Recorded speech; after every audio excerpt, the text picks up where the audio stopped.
I'm so glad that I'm here today because so far I've learned a lot. One, being in employment, I've learned there's so much beyond that, beyond being just an employee.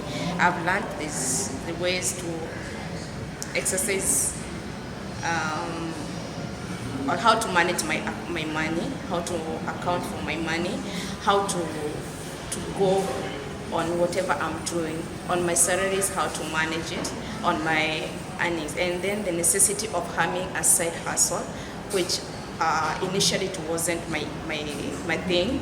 I always knew my salary is good and maybe I'll manage that, but I've learned that there's a way I can do both the business and be employed at the same time.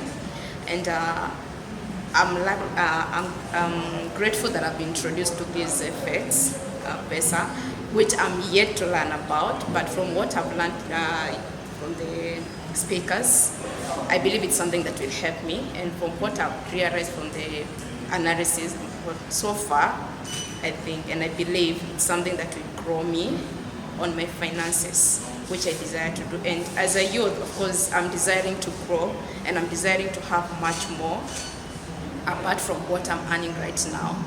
So I believe there's a way forward in terms of financial analysis.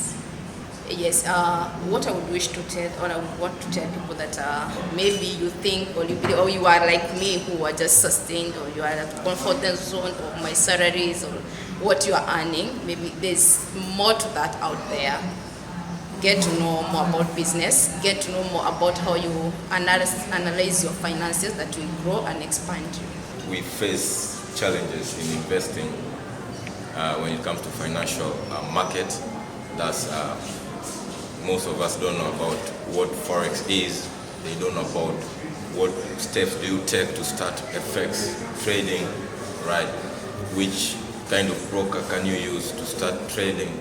So I want to appreciate FX PESA. First of all, they are a very good broker with a very good spread because I've been trading with FX PESA for the last 2 years, and they're good.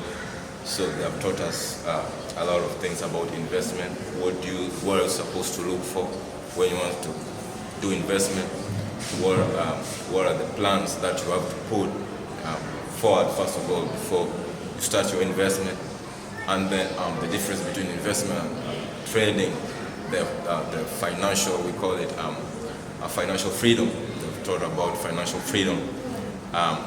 When it comes to another thing that I want to talk about is for us youth, we should be living in future and know what the other part of the world are doing when it comes to financial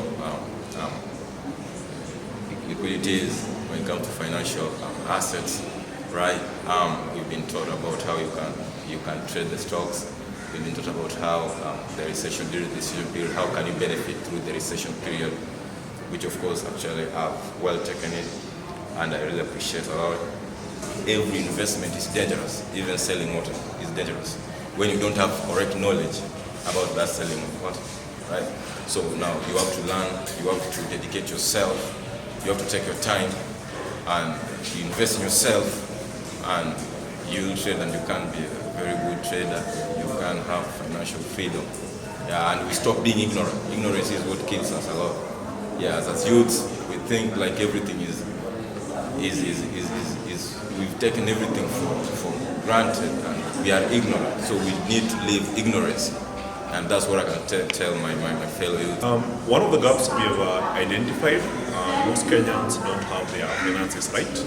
A lot of youths are caught up in debt. We have these mobile app loans where they are borrowing and able to pay.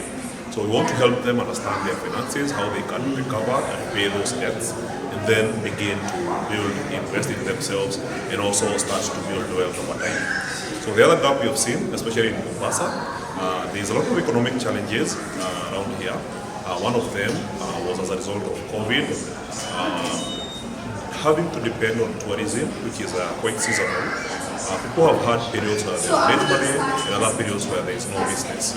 So we are offering an alternative way of investing where you can have consistent income by investing in the global financial markets. So this was a big challenge, especially past 5 years ago when the entire industry was not regulated. But since the Capital Markets Authority started regulating entities, Xirfadaha was the first brokerage firm to get regulated by the Capital Markets Authority of Kenya. Now we are going big in terms of financial literacy to help people understand what financial markets are, to understand how to participate, the tools that they need in order for them to get successful. And this is a big step for us. We have been able to educate over 170,000 people, and this has given them enough information to make right decisions about investing. So this is what I usually tell my clients as a sales individual, that first of all, our level of transparency comes based on the fact that we are a regulated entity by the Capital Markets Authority in Kenya. And I have other clients who usually say, are you guys regulated in the region?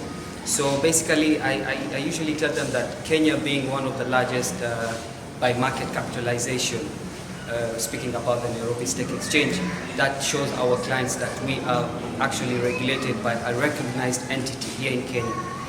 Coming to the scam issue is a lot of individuals tend to just venture into trading as a sort of, with that mentality of gambling. They try to relate trading with gambling, and that's how they get scammed.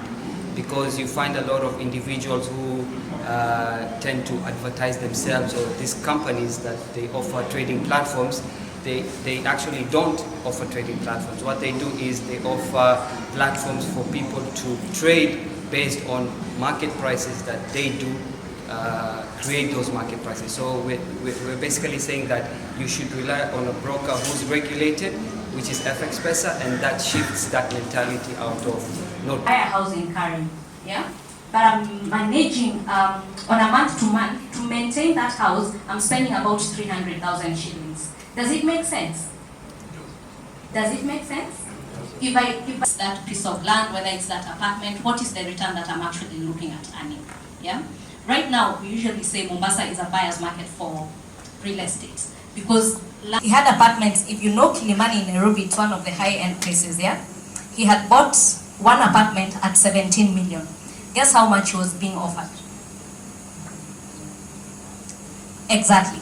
So the person who is investing before you purchase that piece of land. Great point, Rose. And I think some of the things that I'm hearing, it's really a matter of A, legacy, 2, priority. And I'll give you my own example, right? So the most popular domain name was .com. These other domain names were not available. So after some time, a lot of guys, cyber squatters, would just say .com. If Equity Bank found the .com domain was too expensive, they would go for .org, okay? Or go for .net, okay? Then the cyber squatters realized this was happening.